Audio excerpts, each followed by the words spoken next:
This evening, the Phaedo, Plato's Phaedo.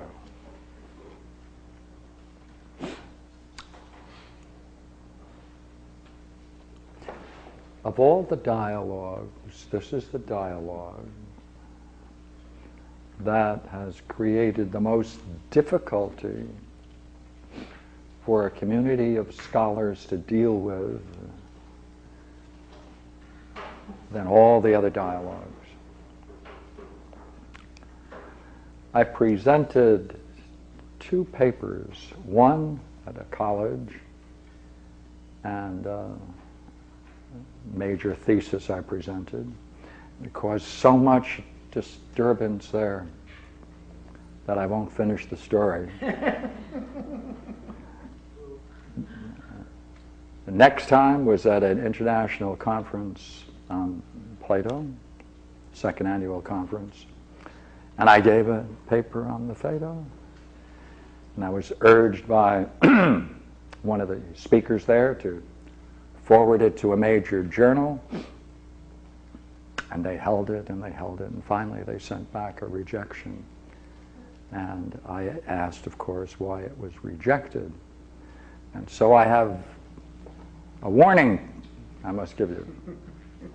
I have it in print, in handwriting, along the side of this page, and it said, if Pierre Grimes is right about his understanding of the Phaedo, there's 2,000 years of Western scholarship that is just simply wrong.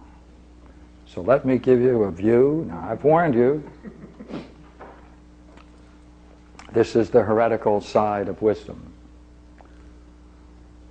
We are going to tie together four ideas. The most difficult one is the philosopher, or as he calls it, the true philosopher.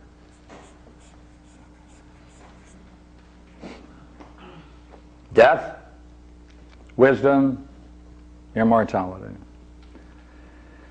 Now, as I proceed through this, I'm going to take you through, as it were, the dialogue itself. I've selected many of the key quotes that will explore this notion, and that's where we're going. So, after due warning, we can begin. Therefore, I've set down what I consider the great paradoxes. Now, there's one. But this is a better one. All right, 5 of them. Beginning of the dialogue, Socrates, this is of course the death scene. This is the last day of his life. He's in the jail. He's waiting the hemlock. That's the sentence because he violated the laws of Athens, and this is his punishment. So he has his friends over for the last day, and he's engaged in a discussion. And the first point he makes is to a poet, Evenus. And he tells Evenus through this spokesman, he says, look, I'd like you to give him a message for me. And that is, if he's wise, to come after me as quickly as you can.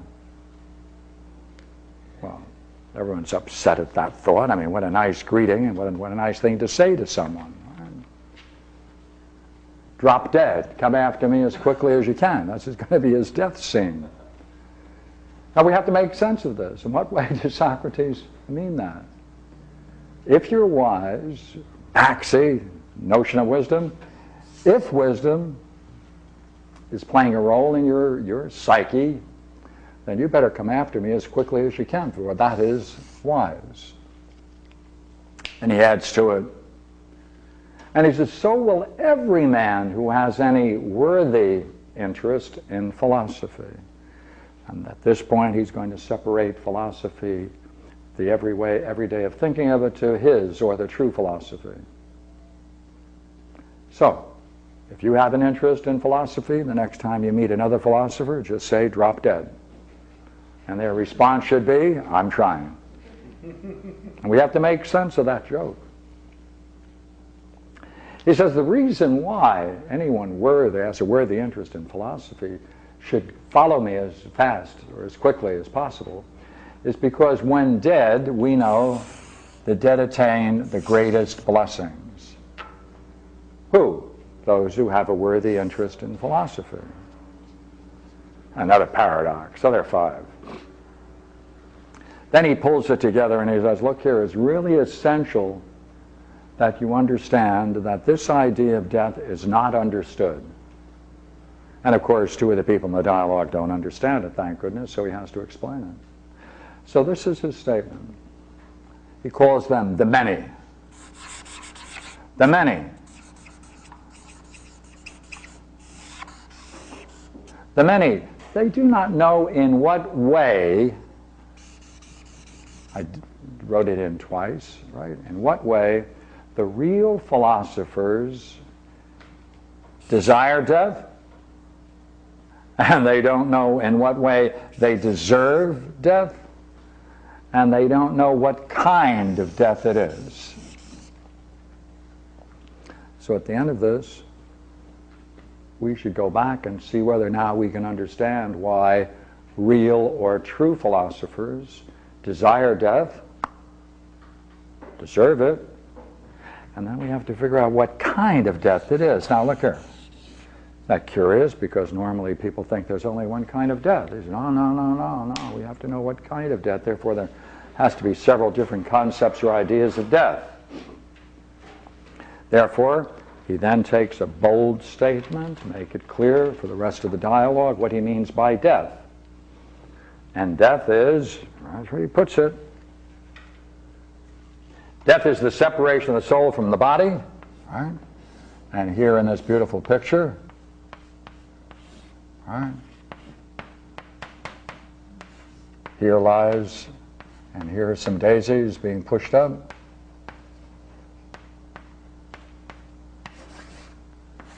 Right? And at that moment, there should be the separation of the soul from the body. So, death is the separation of the soul from the body, 1. Now he makes another distinction which is important to him, but the state of being dead, hey, the state of being dead is not the same thing as death. The state of being dead is when the body separates from the soul and exists alone by itself, and the soul separates from the body and exists alone by itself. And therefore, all right, there is a separation and a continuous separation.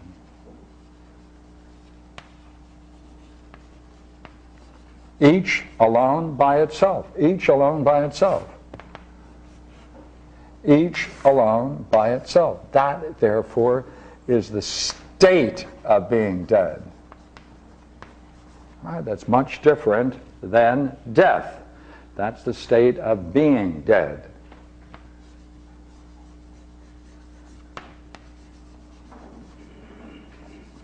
So the separation would be the process? I don't know. I mean, the death would be the process of the separation? I don't know. I'm trying to understand the distinction that you're making. Well, we only made one, which is why you're having a problem. Between death and the state of being dead, right? That's right. Right. We only covered this one, you see.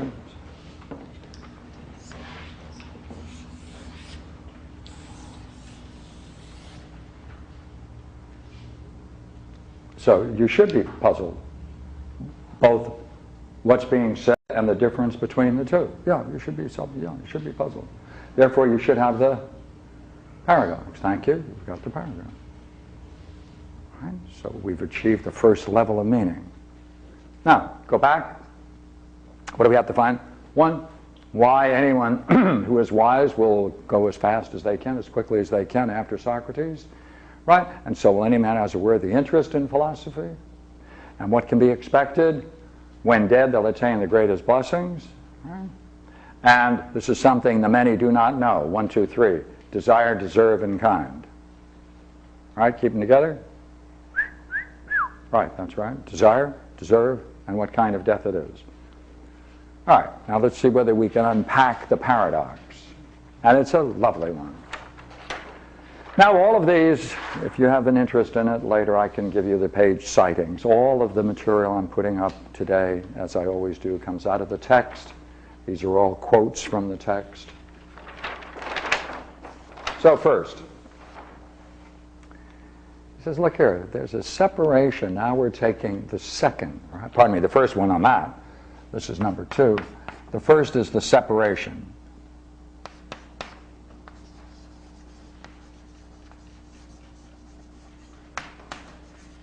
Right, of the soul from the body. Here's, look here. When you are withdrawing from the pleasures of the body, that's a separation of the soul from the body. That's an ethical. That's an ethical. Or you may just want to pull it off for a while. Right? So in any case, this is an ethical. Right? Equally well, when a person's concern for the body and everything that is attached to it, right, especially clothes and things of that nature, physical concerns. When you turn away from the bodies and the interest in the body, maintaining clothes, shoes, he mentions a great number of things like that.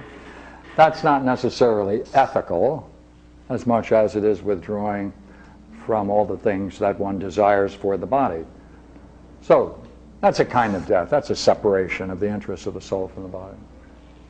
Now he shifts. He says, when there is a search for knowledge and wisdom in thought, well, he says, you think best when there is a separation from the soul from the body at such times, when you're concentrating on something and you want to do your best to try to master some issue in philosophy. All the intrusions that the body makes during such studies is an interruption, and therefore when you really want to get into your studies, you want to be removed as much as you can from the body, and that is a kind of separation of the soul from the body. So each of these then is an interesting way to look at the idea of death. Goes back to it and he says, look here, the reason we have to separate from the soul from the body is because, you know, the things that most interest us, which is justice, beauty, and the good, these cannot be seen with the eye. They can't be seen. And therefore, to search for them in any way that depends upon the senses is very foolish. And therefore, if they are to be seen, they must not be seen. I mean, they can't be seen through the eyes, and therefore any effort to use the senses would be foolish, and therefore one must withdraw from the interest in the senses in the pursuit of justice, beauty, and the good. Thought, dianoias. So this too is a separation. This is a death. Now, there's a higher kind of thought, which is understanding. Pursuing thought itself doesn't necessarily mean that you're understanding. Understanding, or dianoia, is when you're seeking for the reasons why the noblest views you have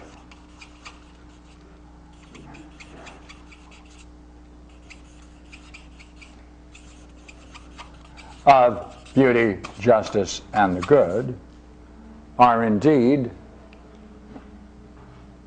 true. That's understanding. Right? So when you can go for the reasons why whatever you think about beauty, justice, and the good, and these are, of course, as you know, the highest terms in Greek philosophy. Right? Beauty, an experience into the nature of beauty, or beauty itself, as we've talked about.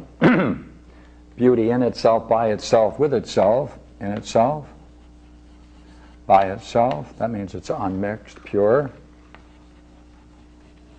Right. And with itself and nothing else. This experience, therefore, is an experience of the nature of ultimate reality. Because the experience is magnificently beautiful, but when one recognizes in that beauty that one has come in contact with, in fact, a very profound vision, which is beautiful, of reality. Now, that's beauty. Right? And justice, as we've talked about it before, just to keep us together, is when everything is balanced in perfect harmony for man and the universe. If you can see that, that's justice. That means, therefore, it is an intelligible, caring universe. Or we should call it a cosmos, because anytime we talk about the universe being intelligible, we mean cosmos rather than universe. And the good, the idea of the good, of course, is beyond both in both dignity and power, and that's called the final ultimate term. Therefore, it deserves the term the good, and sometimes it's called the one.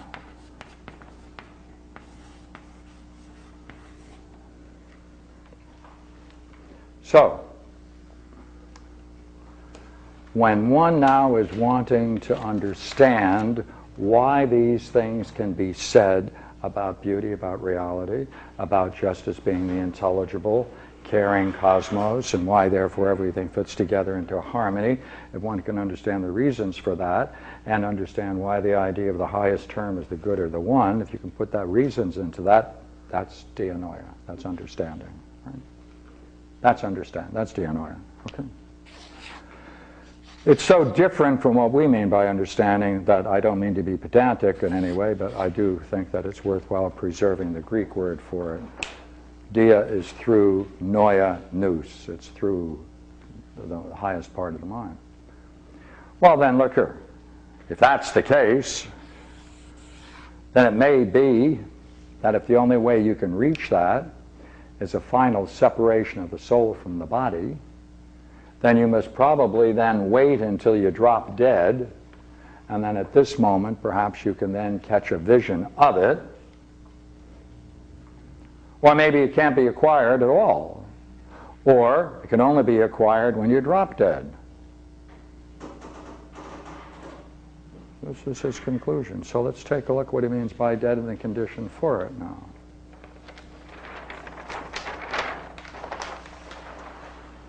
He says, but you know what? He said, when a person dies, when he goes through this curious process of death, he says, I think when you're pure, when the mind is pure, when one's pure, the soul is pure, then he said, I think it's possible here, when you talk about being pure, that the pure shall know ourselves and shall know that which is pure. Well, what does that mean? When pure, then you will be with the pure, then you'll be with what's pure. If you are pure, purify the mind, then you will be with the pure. And if you are with the pure, then you shall know ourselves all that is pure. And he says, hey, that's the truth. That's the truth. But what does he mean by that? Purification. Well, if one is pure, then you're with the pure. Okay, that may follow. And then we shall know of ourselves all that is pure, whatever that might be. So we have to find out what that would be. So that's another paradox sneaking in here, as well as the whole idea of what a purification is. He says, well, look here, hope exists for every man who thinks his mind has been purified and made ready to in fact separate and then discover the very nature of what is pure. And since the person then would be purified or gone through a purification, then he'll be ready for an interesting state of mind, and the state of mind is death. Let's take a look at what he says about this.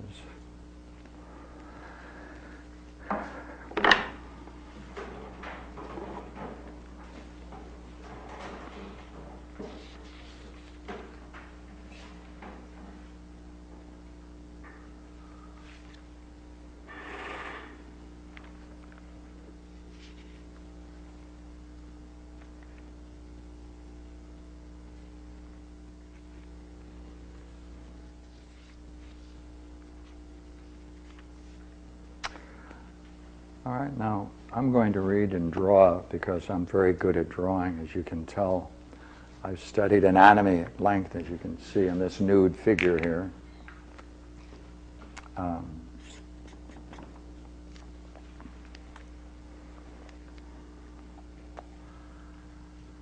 And does not purification consist in this, which has been mentioned long ago in our discourse, in separating, two words now, separation and release. Watch the way he uses them. In separating as far as possible the soul from the body. Well, then how do you do that? All right, it's a separation of the soul from the body. Well,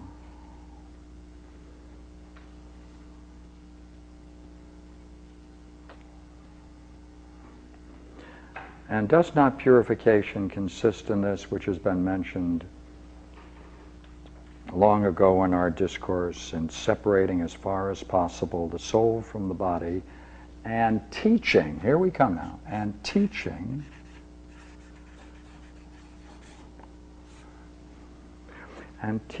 the soul the habit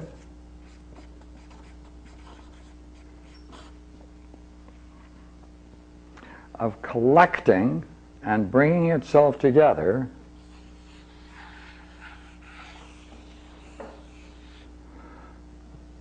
right? The habit of collecting and teaching the soul the habit of collecting and bringing itself together from all parts of the body. All right, look, I got to collect it from all parts of the body.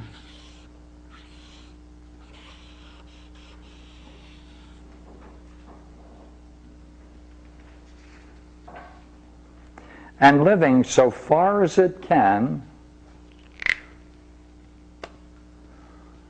both now as well as hereafter, both now as well as hereafter, as well as hereafter,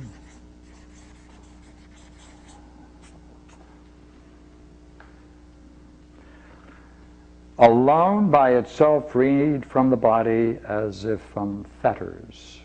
So what do you have to do? You have to teach the soul the habit of collecting and bringing itself together from all parts of the body and living as far as it can both now and hereafter, alone by itself, separated from the body,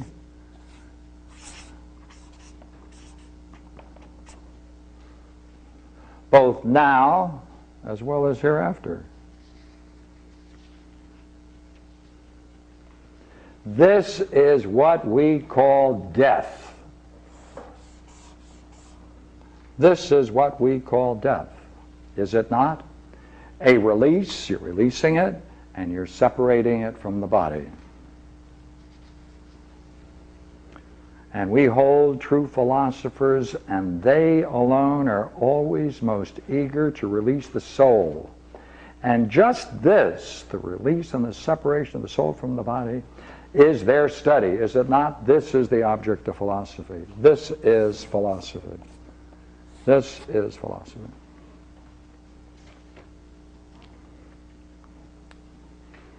Now,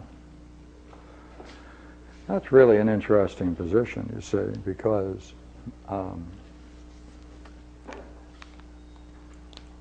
one, it assumes, you see, that in my great drawing here, I can make it again, right?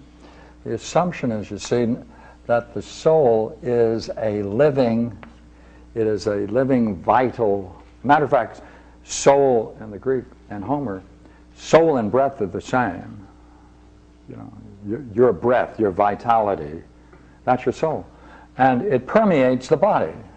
Wherever the body is, that's where your life is, that's where your soul is extended. Therefore, if you want to bring together the soul from all parts of the body, in some way, you are then withdrawing it from all parts of the body so it can live alone by itself, independent. Now, big question now. So what? What does it see? If it can pull that off, so what? That's curious. You can go home and tell your mother, your father, hey, you know, I just dropped dead. Oh, that's nice, kid. Now can you go out and play basketball?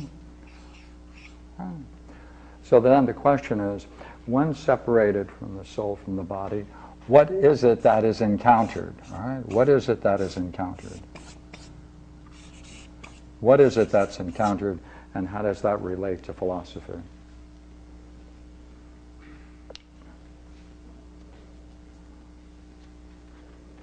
This is a yoga. This is a yoga. It's a habit, teaching the soul the habit of collecting itself and drawing itself. Now he uses the term true philosophers in several ways. One, they alone are always most eager to release the soul, and just this, the release and the separation of the soul from the body, this is their study. That's what it is. And that's why in great places of learning like UCI and State University of Long Beach and LA, that's what they study. They bring people together and they teach them how to take soul flights. It's a very popular course.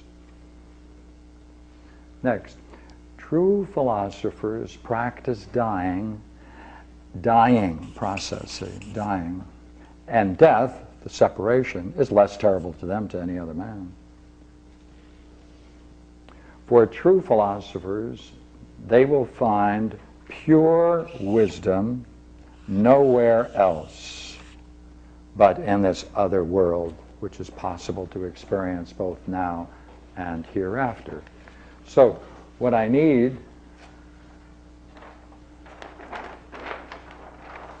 is a couple of good quotes.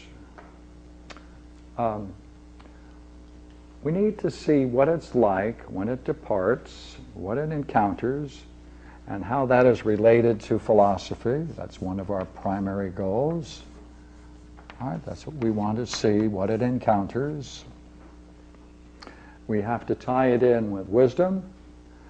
And what's interesting about this, of course, before we go into wisdom and the experience, I'd like you to see how wisdom and mystics fit together. And I happen to have a couple of good quotes for you. I think I'll read them for you. See, this is mysticism. This is yoga, games of yoga, meditation, that kind of stuff.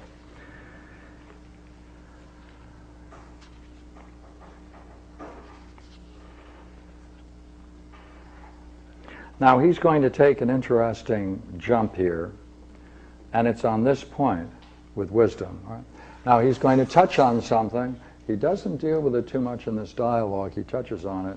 He deals much more in the Republic with it, but I would like to bring it up and push it.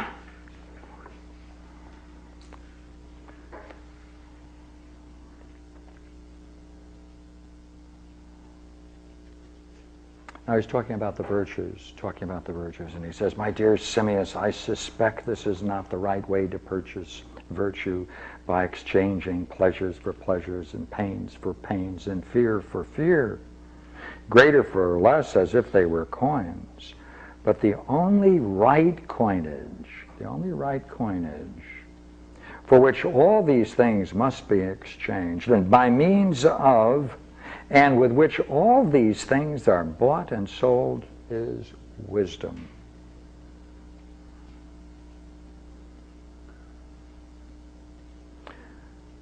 For courage and self-restraint and justice, and in short, true virtue exists only with wisdom.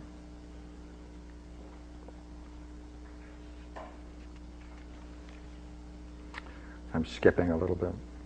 But truth is in fact a purification from all these things. And self-restraint and justice and courage and wisdom itself are a kind of purification. It's a purification. That's what wisdom is. It's purification. Curious notion. And I fancy that those men who established the mysteries were not unenlightened, but in reality had a hidden meaning when they said long ago that whoever goes uninitiated and unsanctified to the other world will lie in the mire. But he who arrives there initiated and purified will dwell with the gods. For as they say in the mysteries, the virus bearers are many, but the mystics few. And these mystics are, I believe, those who have been true philosophers. And I in my life, so far as I could, left nothing undone, and have striven in every way to make myself one of them.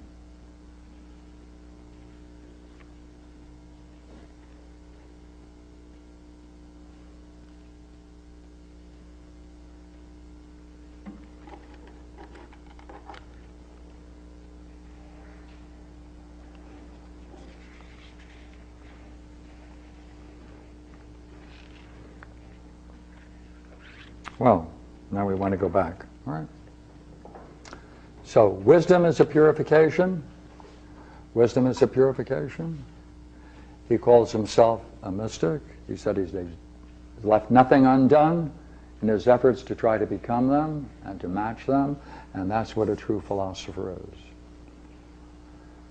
Well, what is it then when the soul is able to inquire and explore alone by itself? That's where we are.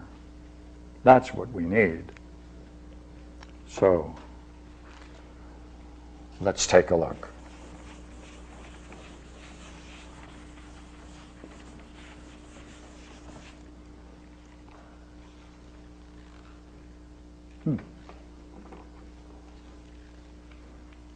I'm at 79D, for those of you who want to follow it. When the soul then inquires alone by itself, it departs into the realm of the pure, everlasting,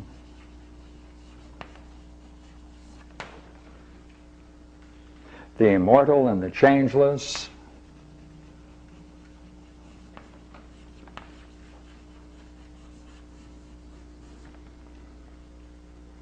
and being akin to these, there's a kinship, akin to these,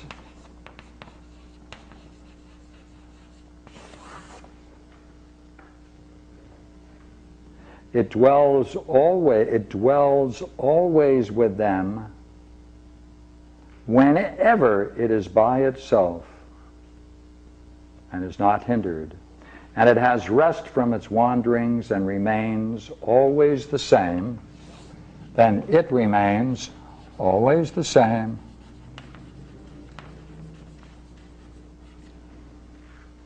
Unchanging, with the changeless, since it is in communion with it, right? Since it's in communion.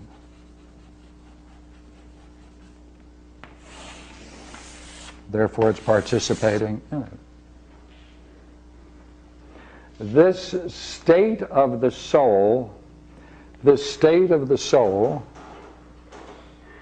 because it's a state of the soul, when separated from the soul from the body, that's wisdom. That's wisdom.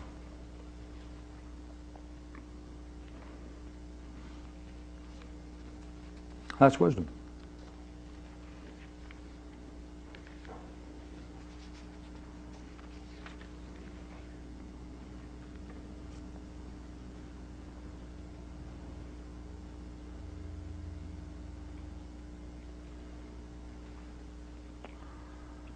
Now I'm jumping now to 81.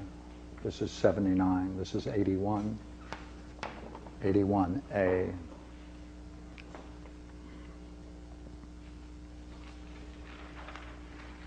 He goes back and he pulls this together. But the soul, the invisible, which departs into another place, which is like itself, noble, pure, invisible, to the realm of the God of the other world in truth, to the good and wise God, Whether, if God will, my soul is soon to go, in this soul, which has such qualities and such a nature, straightway and scattered and destroyed when it departs from the body, as most men say, far from it, Ceres and Simmias. But the truth is much rather this: if it departs pure, dragging with it nothing of the body, because it never willingly associated with the body in life, but avoided it and gathered itself into itself alone, since this has always been its constant study. But this means nothing else than that it pursued philosophy aright and really practiced being in a state of death. Or is not this the practice of death?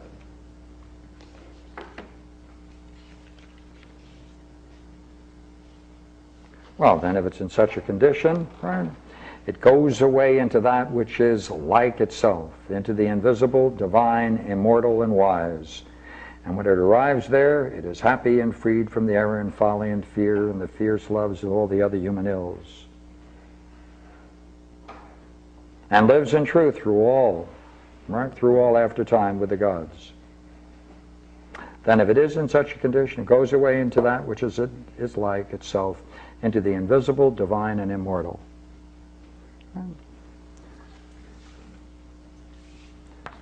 So it goes into the invisible, the divine, and the immortal, which is akin to it, experiences it. If that's akin to it, then the soul is immortal.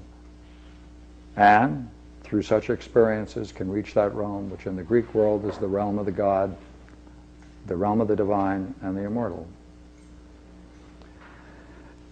And that's the practice of death.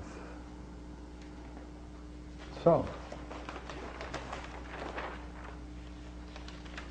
these are the subjects we wanted to cover. The true philosopher, the one who can pull his stunt off.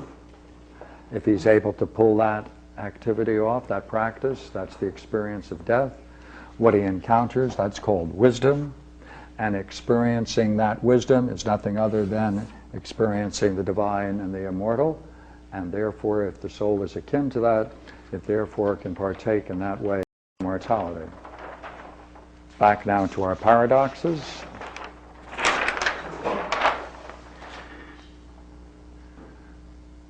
If we can say then, is it not likely that the wise will come after him as quickly as they can? And so will any man who has any worthy interest in philosophy as he understands it. And when dead, will they not attain the greatest blessings? Would you not agree that many don't understand why real philosophers or true philosophers desire death? They don't understand why they deserve it, since they've practiced and gone through so much. Nor do they know what kind of death it is, because that's certainly a different idea of death. Therefore, we can go back and say, now we understand this part that we left out earlier and filled it in, that death is the separation of the soul from the body. We can separate it from the state of being dead, and therefore the goal of the philosopher is not to experience the state of being dead, but the experience of the separation of the soul from the body. So, thank you. Let's have some questions and play for a while. Good beginning. I don't understand the distinction between death and the state of being dead. Perhaps. If your body remained alone by itself without the soul, I imagine you wouldn't go back into it. Is that right? Not insofar as it remains alone. Thank you. And so long as it remains alone, without a soul, it's likely then to disintegrate even more. Mm-hmm. Yeah. Would you not say you're only alive when the soul is in the body, not alone by itself? Mm-hmm. Oh, good. What part didn't you understand?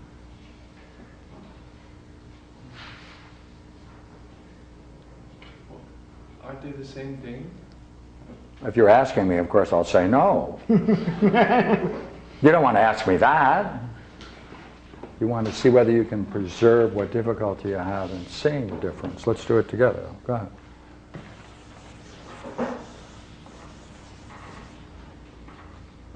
If you drop dead,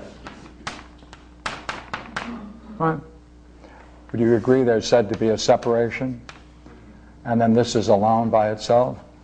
And this remains alone by itself? Right? Exists alone by itself? Exists alone by itself? Right. How would you describe this process? That's purification. That's true. But here there is a separation and a release, is it not? Here there's a separation, and the soul is released from the body. But can it not then Return. So this is when the physical body passes away. state of being dead. That's right. Right. Whereas the first one can happen while you're alive. Both here as well as hereafter. That's right. That's right. That's why he put it in, which he needed. Yeah. Thank you. Yeah. Obviously, it's not condoning the Hale-Bopp experience. He's not condoning what? The Hale-Bopp experience. I mean, even though he, under these circumstances, is ready to take the hammock and kill himself, but it is only because he is a true philosopher and has practiced all these things beforehand, and is Well, the hemlock is this. right. But I'm trying to understand. Mm-hmm. It's kind of outside us and yet within tonight's lecture is what is the difference between Socrates being ready to not defend himself and hence from one angle committing suicide, you could say, and the guys in Heaven Gate who, for a pseudo-philosophical reason or what to them was true philosophy, did the same type of separation of the body and the soul. So they thought, I mean, God bless them, their souls are in that UFO going wherever they're going. So, Yes. But they don't expect to come back. Right? They don't expect to come back. This is not a training. This is not a discipline to try to separate. This is we call it today, those people have near-death experiences. And according to Houston Smith and some others, those that have had good acid trips might go through something similar, right? Or I've been through that. yeah. Okay, yeah. Well, then that's a separation. That's not this. That's not the hemlock. Yeah. Wait, you said that wasn't a discipline? I thought it was. I did say it was a discipline. Yeah, This is not a discipline. Got it. Okay. I thought you said it wasn't. No. This physical. Let's call this dropping dead. Sure. Right. You don't need much practice for that. The Right. interesting thing is Yeah. that since I had that separation, I've never been scared of dropping dead. Oh yeah, of course. Of course. And beforehand I was. but Yeah. since Oh then, yeah. you know, Oh yeah. That's a natural consequence. Yeah. So long as you know there's a higher reality than the everyday one that you walk through, you're no longer worried about this being all there is. Yeah, that's true. Yeah. Sir.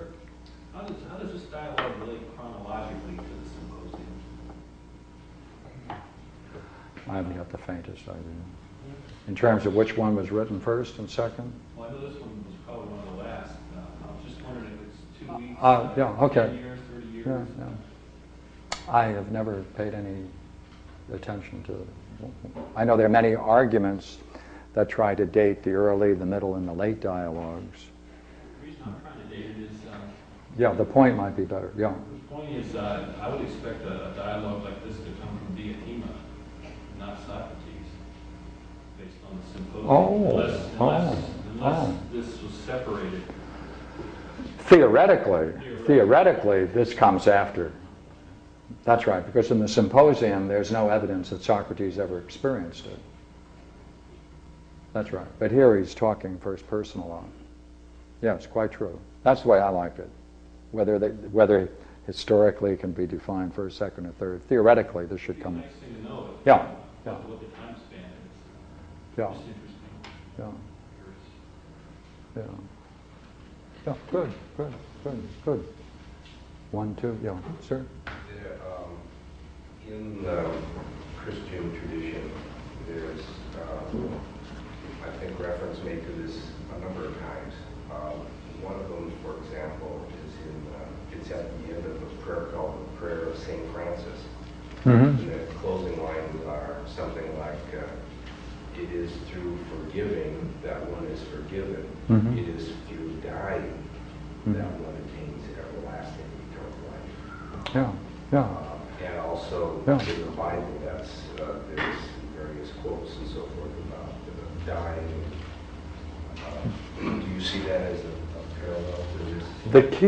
The key for me is whether or not it's possible to experience it now before you drop dead. Yes. And Yeah. that's the way I take it. Yeah, yeah. And if it is possible, then for these people who have taken that kind of trip or journey, Socrates calls it a journey, the crisis would be that then they no longer need faith. They know.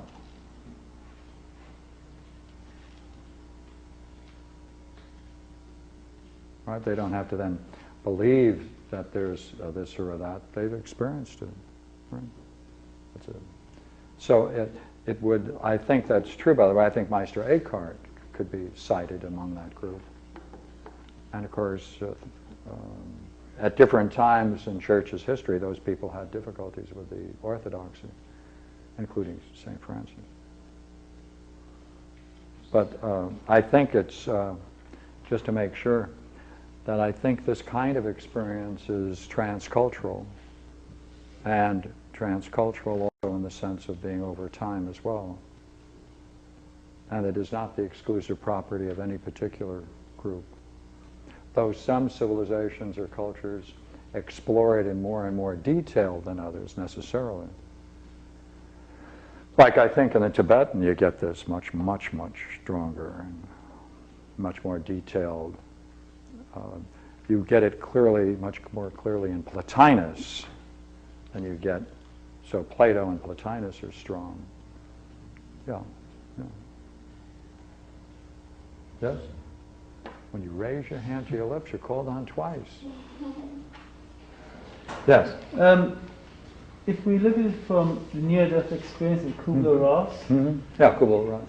isn't it, at least with some who are ready for it and are philosophers, who would be near an execution, I'm thinking of Dostoevsky, they do go through a near-death experience since he's a philosopher, so it makes sense kind of, this is a few weeks after Symposium, now he has actually experienced it because now he's facing his own death. Yeah. So that facing his own death would allow him to have the near-death experience. So it's first-hand from Socrates' point of view rather than earlier on. Yeah, with the additional point that for Socrates, this has been a practice he's been engaged in for a long period of time. I understand, but I'm seeing... Then not saying anything against what you just said, I think you're quite right. That a good way to get much more intense about life is to realize you're going to drop dead shortly. Yeah. Yeah, it helps. In the Tibetan Book of the Dead, when the body dies, the soul is spoken of as seeing a clear light. Does that have anything to do with this stuff?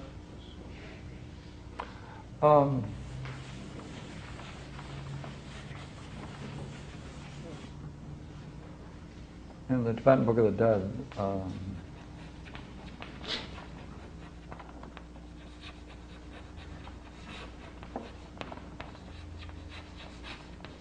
there are three planes they call the Chikai, the Chanyed, and the Sitba, Bardo plane. Bardo and word plane are the same. And at the moment of death, depending upon the degree to which a person has practiced meditation, they can extend that light experience or the Chikai state, And for some people who never even thought of it or have never been exposed to philosophy, according to the Tibetan Book of the Dead, it lasts only the twinkling of an eye. So that's relatively short. But the Tibetan Book of the Dead is a funerary work that, as you probably know, it's read into the person at the time of their death for 49 days, especially the first 3 days intensely. And it's to awaken the departed soul to the fact that they are dead, and to try to get them to turn around, regardless of which one of these bardos they are in, to go back to this state and experience that. If so, then they either get off the wheel of life or they get a much better reincarnation. So, yes.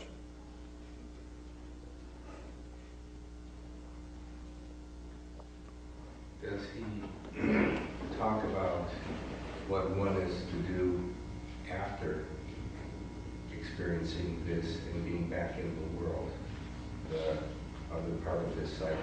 Yeah. Yeah.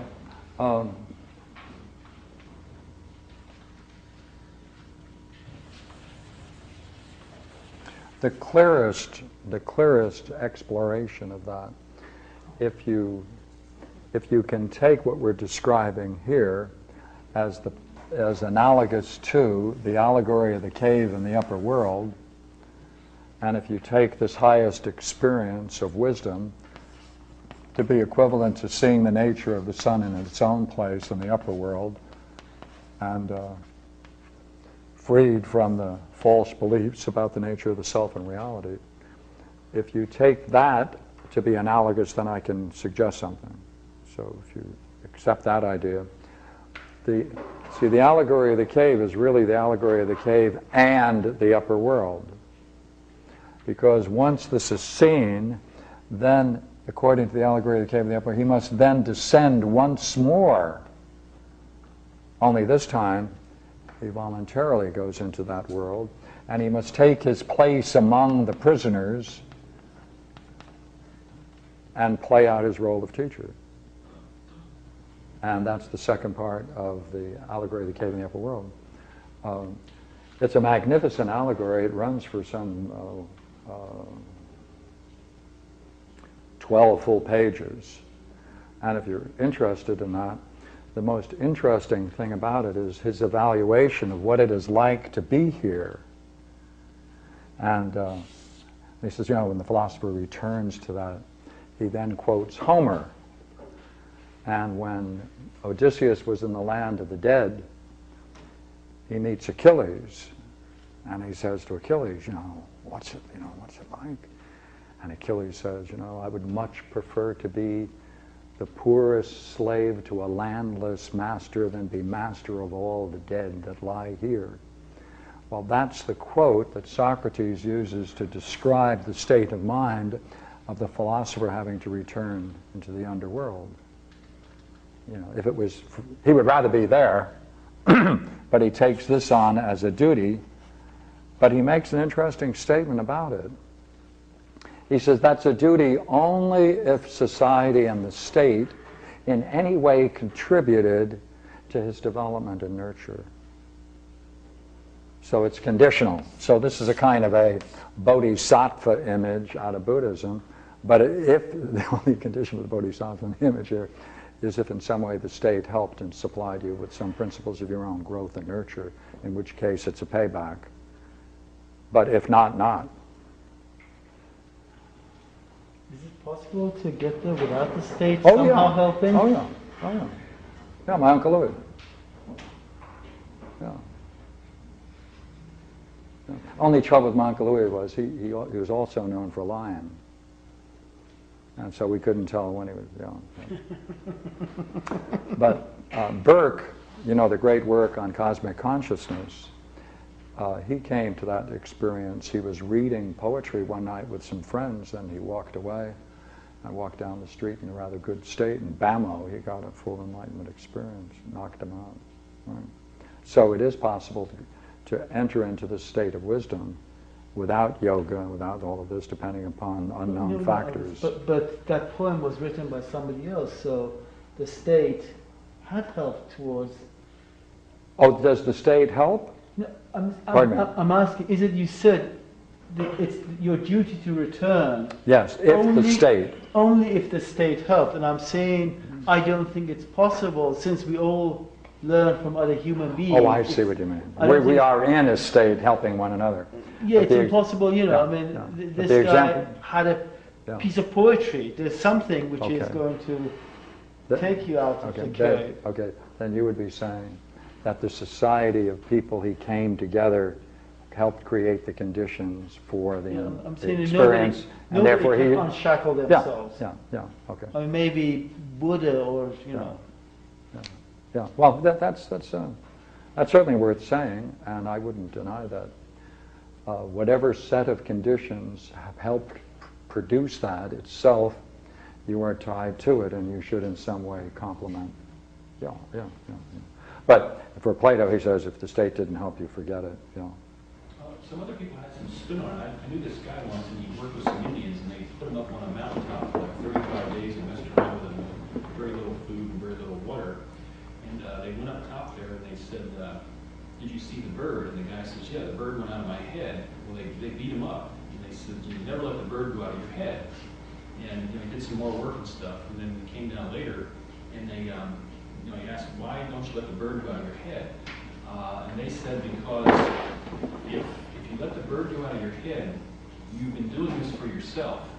And if you ask for something for yourself, you run the risk of Mephistopheles or something. And what they said is that you have to come back down to earth, keep the bird alive, and then when everybody, and connect to the earth, and then when everybody got the bird, supposedly there'd be a big bird that would come out of the earth. Ah, okay. So they had a different spin on it. Oh yeah. Well, as a matter of fact, in the Republic, Socrates points out that there are people in his group that he knew of who did reach that state, and they have nothing to do with the state, and he calls those people those who think of themselves as living in the isles of the blessed, experiencing that wondrous vision, and they have nothing to do with the state. So in that case, that would be someone who let the bird out. And they would claim that those people are now possessed by. The idea is that Yeah. if you don't ask, their idea is if you ask for anything for yourself, there's Yeah. very few good spirits or godly spirits. It's only the devil that gives you what you want. It's not for everyone else or something. Yeah. That's a different take on it, yes, and that presupposes there's a demonic element in the universe too, which That's is true, not, yeah, that's right. which is not present here. Okay, you assume that it's not present. That's right. Okay. Not assuming. Yeah. Well, it isn't. At least it isn't in the Hellenic, Platonic world. There's also a particular medicine wheel that I'm talking about where you work your way around it, and the fourth position is called eagle, which is a land and heavenly animal. And it goes up into the heavens and obtains some kind of divine knowledge, and then it brings back to the earth as a messenger to teach and heal and so Yeah. forth. And, so there's that same kind of Yeah, compensatory in that sense. Yeah. There's certain societies that insist that if someone has these profound experiences, they should return with something. Even a dance step would be good in a dancing culture, a song. Yeah, well, some people enjoy dancing in a dancing culture. or shamanic journeys and so A shamanic to journey. go to the other and to bring back knowledge or Healing. or whatever. Yeah, especially healing. And prophecies. Yeah, that's Empedocles too. One reason why you have to get back to the cave is the fact that the good, the just, the beautiful, it's perfect. So there is, from that mindset, there is no need for any, it's everlasting, it is unchangeable, there's no need for it to change, and it's, maybe I don't know which is which, whether it's unchangeable because it is perfect. Either way, that is a universe which is out of time, and if you want to act on the universe, you have to get back into the cave, because that's the only universe which is imperfect, and needs perfection, if that makes sense. Well, in the Republic, Socrates is anticipating, as it were, his own death, because he says, you know, that's a risk, and to the degree to which you differ and function differently, you run the risk of hostility from your fellows and may in the end put you to death. So yeah, there's the ethical drama and the political, social, religious drama. Yeah. Could you make an attempt at interpreting that drug behind you, or whatever it is?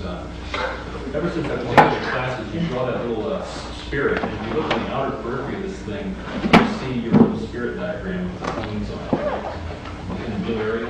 Oh, that's magnificent. Tonka. So is that a bunch of people who are all like, you know, Yeah. sending out their spirits and making... No. Really, I think that's something that someone who has skill in reading Tonkas, and I don't. I have a Tonka of my own, 18th century. Pardon me? Are those, in the blue border, those things that are Yeah. taken off, are those actually your figurative soul separations or so? Or, I mean, they look like what you draw. No, this is mounted. That's mounted. That's the Tonka that's mounted. No, look at the blue background on the periphery, on the border. Along here? Yeah, see all that stuff? Yeah. What is Yeah. that? As I say, I would like to be able to tell you, but I don't know. It looks like what your little winged creature. Yeah, well, it's the tree of enlightenment. So it's a magnificent. We should have someone come in and give us a talk on Tonkas. I have one I'd like them to look at too. Yeah.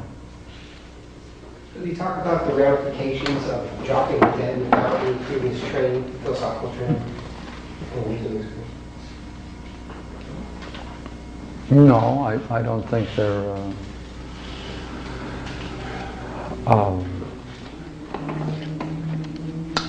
What you're asking is whether or not, I presume you're asking whether or not this experience can be had without the purification. Yes. Yeah. Or is it bringing something like reincarnation, Yeah. tying the soul to the body still? Well, what's going to happen if they don't have the purification and they drop dead? Well, there are many people who have tried the drug route and have had, you know, terrible experiences and magnificent experiences. And perhaps you can say that people that weren't ready for this kind of experience should avoid it. Weren't you asking about when the body dies? What happens if you're not purified? Yes. Oh, okay. Oh, I thought you were talking about the mind. So, what is the experience? Let me change it. Pardon me?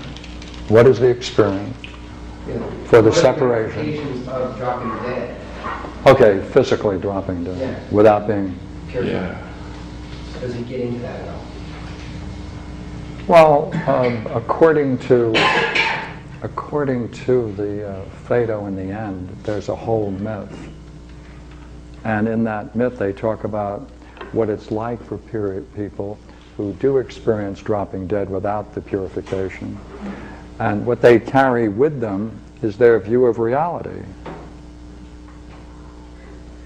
And you know, people have rather strange views of reality, and that's what they act out without the body. Eternally? No, this separation now, this is the journey of the soul into the next world, right? And therefore, if there are all kinds of beliefs in there about how terrible it is and how demonic it is, then that's what they face. They face the contents of their own mind. That's what you take with you, according to the Phaedo. You take your nurture, what you've nurtured and developed, that's what you take with you. So be careful what you put in your head, you may experience it. I don't know what all of these great films are doing to people. But it's probably polluting the mind. I think it's polluting the mind. No. It's probably not as bad as what some people get in an average communications class. You know, everything is relative and there's nothing to anything, you know the types. One of the theories of mantra yoga is the fact that the whole practice you're doing is that if you can have the name of your God, whatever name, your mantra, on your mind at the moment of death, Yes. that will cause a release. And you're doing all the practice and years and years of repeating it. It's just so that you don't forget it at that moment of separation. If you can keep it with the vision of Ram or whoever, Krishna or whatever, then at that moment you go into that state. So even if you have a very pure notion of a God or a mantra, to the degree that you have these other notions in your head, then you're carrying aloft a very fine idea with a baggage of these irreconcilable notions. And I presume a person then would have to experience what that's like to have such a duality. And in the Tibetan Book of the Dead, which I always recommend, that's the very story that takes place in this bardos, because as one faces the contents of one's mind, one goes through each one of these three bardos until they finally are reincarnated. Yeah, that's a fine story. Some of these Roshis, they say, I'm dying, no, I'm leaving, I'm dying, they sit down and say goodbye to death. Muktananda did. Yeah. Was he the only one? I heard of No, but I know that took place with Muktananda. Is that what they practice to do? Yeah, that's called the Mahasamadhi. Yeah. Go out at the dropping dead at the same time, pulling off a samadhi experience.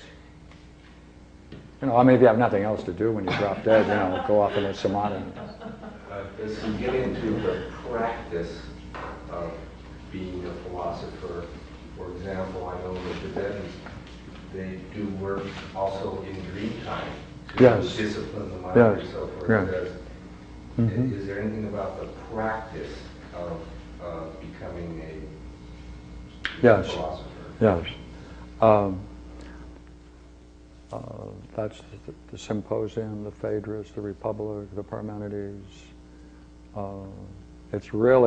Plato is really a work that combines all of those dialogues, where you can see it much more clearly apart from this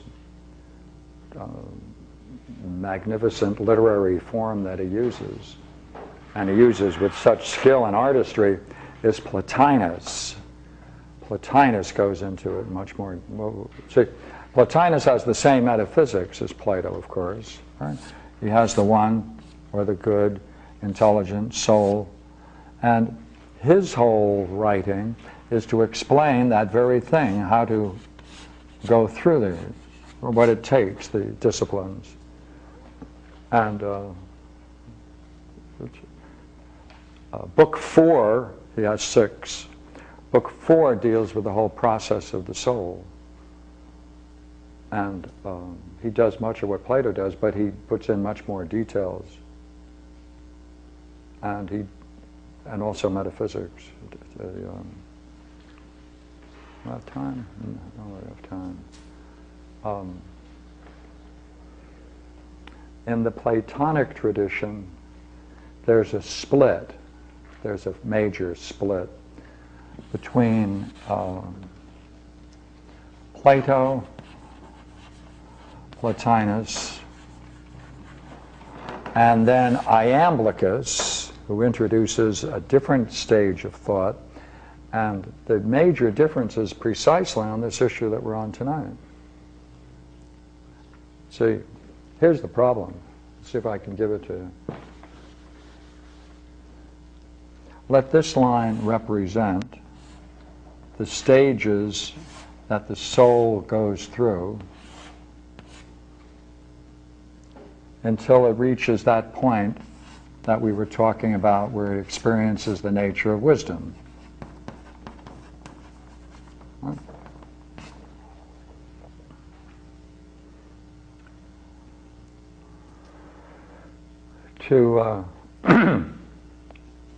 To make that claim means, what is it that the soul is? What's the soul?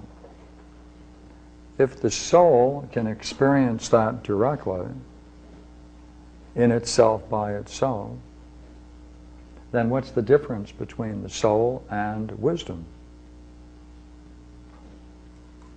For Plato, as we were looking at tonight, there isn't any. In Plotinus, there isn't any. Porphyry wants to come in and say, and then the people that follow Porphyry, including Proclus, Damascus, Cyrenius, what's his name? Persianus, they want to say that there is a fundamental difference between the soul and wisdom and the intelligible. It's a fundamental difference.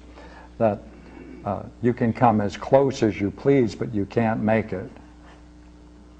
There are limits. You know, they have that. You reach it asymptotically, but you never really get there, because they want to say there's a fundamental difference between the soul's essence and its power and its activity. What we're talking about here is there is an activity of the soul, right? There's an activity of the soul. This is an activity of the soul. Right? For that to take place, there must be some power that the soul must possess. And if there is a power, sometimes this is called the faculty, by the way, but it's really dunamis, it's power. Then, if it can do that, then you must be able to say something about the nature of the souls, the substance of the soul, or the essence of the soul. And for this to be said means that for something, for anything at all that can turn upon itself and see its own nature, that very thing can't be a physical thing, because only physical things can touch at one point, right? Pretzels can touch at a couple of points, but not every point upon every point can touch. And therefore, if this is a turning about of the soul upon itself, since the soul is a state of wisdom, then that can be done only by something that is not physical, and therefore the nature of the soul must not be physical at all, but must be incorporeal.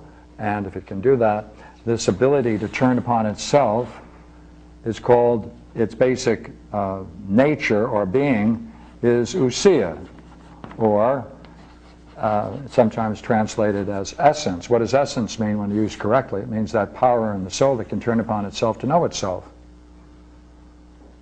So there's a split in the Platonic tradition between those who think that the essence of the soul is the same as being. Whereas Iamblichus, as I said before, and others who follow him, want to deny that, want to say it just approaches it as close as you please, that kind of stuff, like an epsilon limit in mathematics.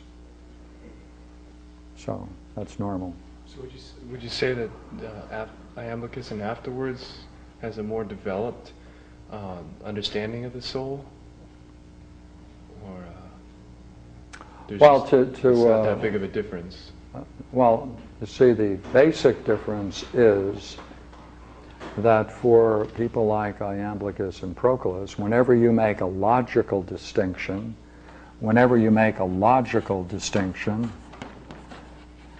it parallels an ontological distinction.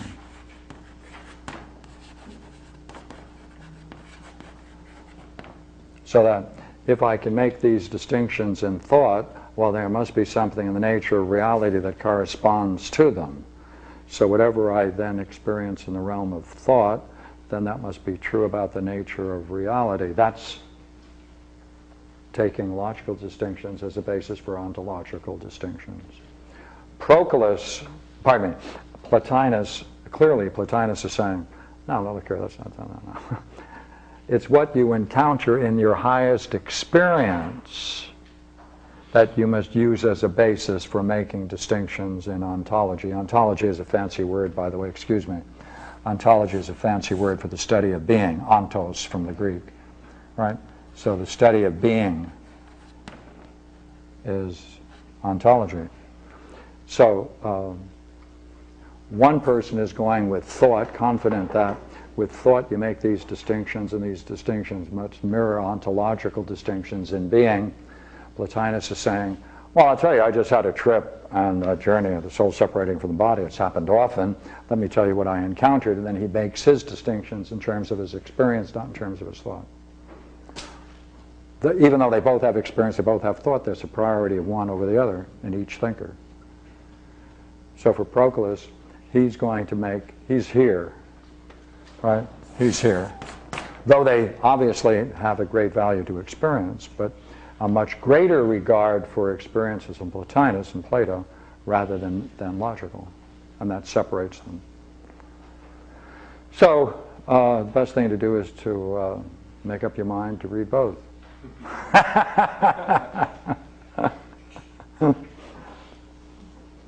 Okay? Thank you for joining me this evening.